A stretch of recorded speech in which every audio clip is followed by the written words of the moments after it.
మిత్రులారా, ఈ ration card కేవలం కాగితం మీద ఉన్న ఒక కార్డు కాదు, ఇది ఒక ప్లాస్టిక్ వస్తువు కాదు, ఇది మీకు ఉచితంగా బియ్యం తెచ్చిపెట్టే సాధనం కాదు, ఇది మీ ఆత్మ గౌరవం. ఎక్కడికి వెళ్ళినా మీ ఆకలి తీర్చే ఆత్మ గౌరవం. ఎవరి ముందు మీరు చేయి దాసి నిలబడాల్సిన అవసరం లేదు.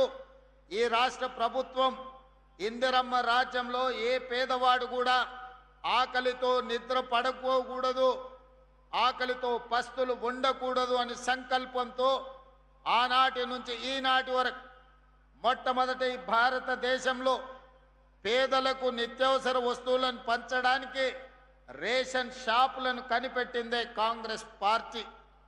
ఆనాడు శ్రీమతి ఇందిరాగాంధీ గారు ఇదే మైదానంలో ఇక్కడే బహిరంగ సభ పెట్టి మెదక్ జిల్లా ప్రజలకు విజ్ఞప్తి చేస్తే, మెదక్ పార్లమెంట్ సభ్యురాలుగా మీరు గెలిపిస్తే ఈ దేశానికి ప్రధానమంత్రిగా శ్రీమతి ఇందిరాగాంధీ గారు వన్నె తేవడమే కాకుండా ఈ ప్రాంతాన్ని పారిశ్రామిక వాడగా ఇతర జిల్లాలు, ఇతర రాష్ట్రాలు, ఇతర దేశాల నుంచి లక్షలాది మంది ఉద్యోగ ఉపాధి అవకాశాలను ఇక్కడ శ్రీమతి ఇందిరాగాంధీ గారు కల్పించారు. ఆ ఇందిరాగాంధీ గారే కూడు గుడ్డ ఈరోజు ఉండాలి, మీకు పేదలను ఆదుకోవాలని రోటీ కప్డా ఔర్ మకాన్ అనే నినాదంతో పేదల సంక్షేమం కోసం, పేదల ఆత్మ గౌరవం కోసం అహర్నిశలు పరితపించిన గొప్ప నాయకురాలు శ్రీమతి ఇందిరాగాంధీ గారు. ఆ ఇందిరాగాంధీ గారిని ఆదర్శంగా తీసుకొని ఈనాడు మన ప్రజాపాలనలో ప్రజాప్రభుత్వం పేదలకు సంక్షేమాన్ని అందించడము మా బాధ్యతగా, సామాజిక చైతన్యంతో కూడుకున్న భరోసాని ఇవ్వడము ఈరోజు మా బాధ్యతగా భావించి ఈరోజు ఈ సంక్షేమ పథకాలను అమలు చేస్తున్నాం. మిత్రులారా, ఉచిత కరెంటు గురించి ఒక ఆయన మాట్లాడతాడు, సన్న బియ్యం గురించి ఇంకొక ఆయన మాట్లాడతాడు, ఇందిరమ్మ ఇండ్ల గురించి ఇంకొక ఆయన మాట్లాడతాడు, ఈనాడు ఫీజు రియంబర్స్మెంట్ గురించి ఇంకొక ఆయన ప్రశ్నిస్తున్నా అంటాడు, లేకపోతే ఆరోగ్యశ్రీ గురించి ఇంకొక ఆయన నేను ఈ ప్రభుత్వాన్ని నిలదీస్తా అని అంటాడు. నేను అడగదలుచుకుని ఈ వేదిక మీద నుంచి బీజేపీ బీఆర్ఎస్ వేరు వేరు కాదు, నాణానికి బొమ్మ బొరుసు లాంటి వాళ్ళే బీజేపీ బీఆర్ఎస్ వాళ్ళని నేను అడుగుతున్నా. 10 ఏళ్ళు మీరు, 12.5 సంవత్సరాలు మోడీ గారు ఉన్నారు. ఏ రాష్ట్రంలో అయినా ఈనాడు ఈ వేదిక మీద నుంచి ఇద్దరు నాయకులను 10 సంవత్సరాలు గత ప్రభుత్వం ఎన్నడైనా పేదవాడికి సన్న బియ్యం ఇవ్వాలని, సంటి పిల్లలకు బుక్కెడు పువ్వ పెట్టాలని కలలోనైనా మీరు ఆలోచన చేసిండ్రా? ఆనాడు మీరు ఇచ్చిన దొడ్డు బియ్యం పశువులకు, పశువుల దాన కోసమో, కోళ్ళ దాన కోసమో, ఇథనాల్ తయారీ కోసమో, లేకపోతే ఇతర బీర్ల కంపెనీలకు రూపాయకో అగ్గోకో సబ్బుకో అమ్ముకునే పరిస్థితి.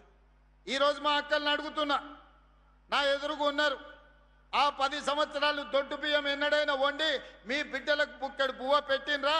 మీరు ఒక్కసారి ఆలోచన చేసి ఆ ప్రభుత్వానికి ఒకసారి గుర్తు చేయండి, ఆనాటి నాయకులకు.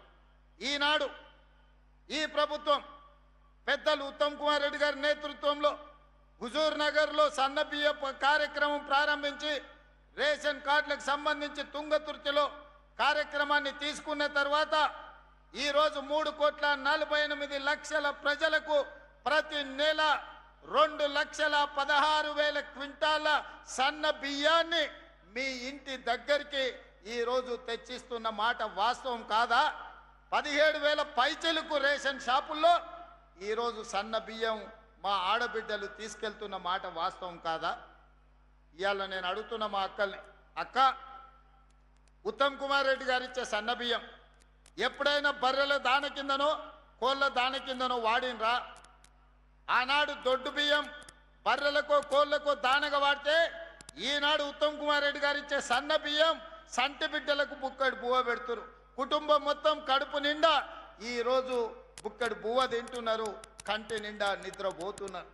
ఆనాడు 60 రూపాయలు ఉన్న సన్న బియ్యం ఈరోజు రేషన్ షాపుల్లో మనం ఈ బియ్యం ఇవ్వడంతో 45-50 రూపాయలకు తగ్గి 10 నుంచి 15 రూపాయలు మార్కెట్లో సన్న బియ్యం ధర తగ్గడానికి ఈరోజు ఉత్తమ్ కుమార్ రెడ్డి గారు అందిస్తున్న సన్న బియ్యం కారణం కాదా అని నేను అడుగుతున్న మిత్రులారా, కాంగ్రెస్ వస్తే కరెంటు ఉండదు, కాంగ్రెస్ వస్తే కరెంటు కోతలు అన్నారు. 32 నెలలు అయింది. ఈరోజు రైతాంగాన్ని నేను అడుగుతున్నా, ఏ ఒక్క క్షణమైన కరెంటు పోయిందా? ఈరోజు రాష్ట్రంలో గ్రామీణ ప్రాంతాల నుంచి తండాలలో, గూడాలలో, మారుమూల పల్లెల్లో ఉచిత కరెంటును అందిస్తున్న మాట వాస్తవం కాదా? ఈనాడు రైతులు ఆనందంగా వ్యవసాయం చేసుకుంటున్న మాట వాస్తవం కాదా? ఆనాటి ముఖ్యమంత్రి ఒరేసుకుంటే ఉరేసుకున్నట్టే అని ఆనాడు చెప్పిండు. ఆయన మాత్రం పక్కనే ఉన్న మెదక్ జిల్లాలో ఫామ్ హౌస్లో 100 ఎకరాలలో ఒరేసుకొని 4200 రూపాయల క్వింటాల్కు కావాల్సిన కంపెనీలకు అమ్ముకున్నాడు. ఆనాడే నేను చెప్పిన, తెలంగాణ రాష్ట్ర రైతాంగం కాంగ్రెస్ అధికారంలోకి వచ్చిన తర్వాత మీరు పండించే వరి ధాన్యాన్ని మేము కొనుగోలు చేస్తామని చెప్పినాం.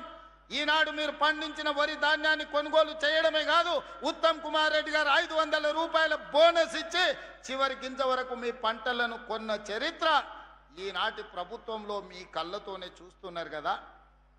మరి ఆనాటి ప్రభుత్వానికి ఎందుకు ఈ చిత్తశుద్ధి లేకుండా పోయింది? ఒరేసుకుంటే ఉరేసుకున్నట్టే అని చెప్పి ఆయన పొలంలో 100 ఎకరాలల్లా వరి పండించుకున్న విషయాన్ని తెలంగాణ ప్రజలు మర్చిపోయినారని అనుకుంటున్నారా? మరి ఈనాడు మీకోసం కష్టమైన బరువైన 500 రూపాయల బోనస్తోని ఈరోజు వడ్లు కొనుగోలు చేయడమే కాదు, ఆ వడ్లను బియ్యంగా మార్చి 3,48,00,000 మంది పేదలకు సన్న బియ్యాన్ని అందించే కార్యక్రమాన్ని మన ప్రభుత్వం ముందుకు తీసుకెళ్తున్నది కదా. ఈ రకంగా ఆనాడు రైతు బంధు అన్నాడు, 10,000 రూపాయలు ఎకరాకన్నాడు. నేను రైతు బంధు చేయలేదు, రైతు భరోసా మీద ఇంకా 2,000 పెంచి 12,000 రూపాయలు ఎకరాకి ప్రతి సంవత్సరం 32 నెలల్లో 36,000 కోట్ల రూపాయలు రైతు భరోసా పథకం కింద 70 లక్షల రైతుల ఖాతాలలో మా ప్రభుత్వం ఇందిరమ్మ రాజ్యంలో ఈరోజు రైతుల ఖాతాలో నగదు బదిలీ చేసినాం. నేను సవాలు విసురుతున్న చంద్రశేఖరరావు గారికి, నీ జిల్లా గడ్డ మీద నుంచి రా, శాసనసభలో చర్చిద్దాం. రైతుల కోసం మేము చేసిన మేలు ఏందో, మీరు చేసిన అన్యాయం ఏందో ఈరోజు మాట్లాడదామని నేను అంటున్నా. అదేవిధంగా ఆనాడు 1,00,000 రూపాయల రుణమాఫీ అన్నాడు, 4 విడతలు అన్నాడు, అసలు ఇస్తా అన్నాడు, మిత్తి ఇస్తా అన్నాడు. 2 సార్లు ముఖ్యమంత్రి అయినా 6 లక్షల రూపాయల రుణమాఫీ చేయలేదు. ఆయన ఇచ్చిందంతా మిత్తికే సరిపోయింది. కానీ మన ప్రభుత్వం అధికారంలోకి వచ్చిన వెంబడే సంవత్సరం తిరిగే లోపల 21,000 కోట్ల రూపాయలు 25 లక్షల మంది రైతుల ఖాతాలలో 2 లక్షల రూపాయల రైతు రుణమాఫీ నగదు బదిలీ చేసి భారతదేశం మొత్తం మీద అప్పులు లేని రైతుని తెలంగాణ రాష్ట్రానికి అందించిందన్న విషయం నేను ఈ సందర్భంగా చెప్పదలుచుకున్నా.